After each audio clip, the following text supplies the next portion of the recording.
Hello my dear friends, ഈ ഒരു സമയത്ത് നിങ്ങൾ സ്നേഹിക്കുന്ന വ്യക്തിയുടെ മനസ്സിൽ നിങ്ങളോട് പറയാൻ ആഗ്രഹിക്കുന്ന ഒരു മെസ്സേജ് നോക്കാം.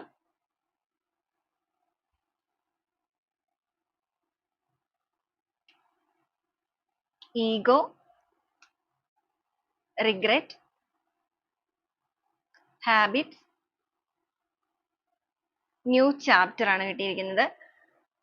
അവരിപ്പോ നിങ്ങളോട് പറയാൻ ആഗ്രഹിക്കുന്നത് നിങ്ങളുടെ റിലേഷൻഷിപ്പിന്റെ കാര്യത്തിൽ ഒരു ഈഗോ വെച്ചിട്ടാണ് അവർ ഇതുവരെ പെരുമാറിയിരുന്നത് എന്നുണ്ടെങ്കിൽ അതുമൂലം നിങ്ങൾക്കിടയിലുള്ള ഒരു കണക്ഷന് എന്തെങ്കിലും രീതിയിലുള്ള ചേഞ്ച് സംഭവിച്ചിട്ടുണ്ടെന്നുണ്ടെങ്കിൽ അതിന്റെ എല്ലാം റെസ്പോൺസിബിലിറ്റി എന്ന് പറയുന്നത് തന്റെ കയ്യിലാണ്.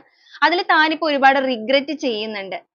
അതുകൊണ്ട് തന്നെ മനസ്സറിഞ്ഞുകൊണ്ട് തന്നെ റിഗ്രറ്റ് ചെയ്യുന്നത് കൊണ്ടിട്ടും അതിൽ ഒരുപാട് കുറ്റബോധം അല്ലെങ്കിൽ ആ ഒരു നഷ്ടബോധം ഒക്കെ അവർക്ക് ഒരുപാട് ഉള്ളത് കൊണ്ടിട്ടും അവർ ഈ റിലേഷൻഷിപ്പിന്റെ കാര്യത്തിൽ ഒന്നുകൂടി ഒരു ന്യൂ ചാപ്റ്റർ സ്റ്റാർട്ട് ചെയ്യാനായിട്ട് ട്രൈ ചെയ്യാൻ ആഗ്രഹിക്കുന്നുണ്ട്. അവരുടെ ഭാഗത്ത് നിന്നും പറ്റിയിരിക്കുന്ന അല്ലെങ്കിൽ അവരുടെ ഭാഗത്തുള്ള കുറേയധികം മിസ്റ്റേക്സുകൾ ഉണ്ട്. അവരുടെ ഒരു ഹാബിറ്റ്സ് ആയിരിക്കാം ചിലപ്പോൾ അതിന്റെ ഒരു പ്രശ്നം എന്ന് പറയുന്നത്.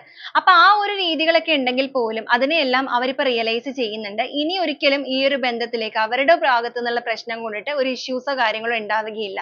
കാരണം ഒരുപാട് റിഗ്രറ്റ് അവരിൽ നിൽക്കുന്നത് കൊണ്ട് തന്നെ.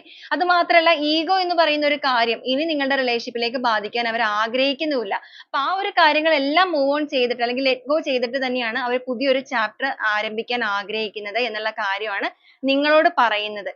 കാരണം അവർക്ക് ഇപ്പൊ നിങ്ങളുടെ റിലേഷൻഷിപ്പിൽ സംഭവിച്ചിരിക്കുന്ന ഈ ഒരു ഡാമേജിൽ ഒരുപാട് വേദനയുണ്ട്. വീണ്ടും ഒന്നുകൂടെ ഇതിനെ സ്റ്റാർട്ട് ചെയ്യണം എന്നുള്ള ആഗ്രഹം നിങ്ങളിലേക്ക് പ്രകടിപ്പിക്കാനാണ് നിങ്ങളുടെ പേഴ്സൺ ഇപ്പൊ ചിന്തിക്കുന്നത്.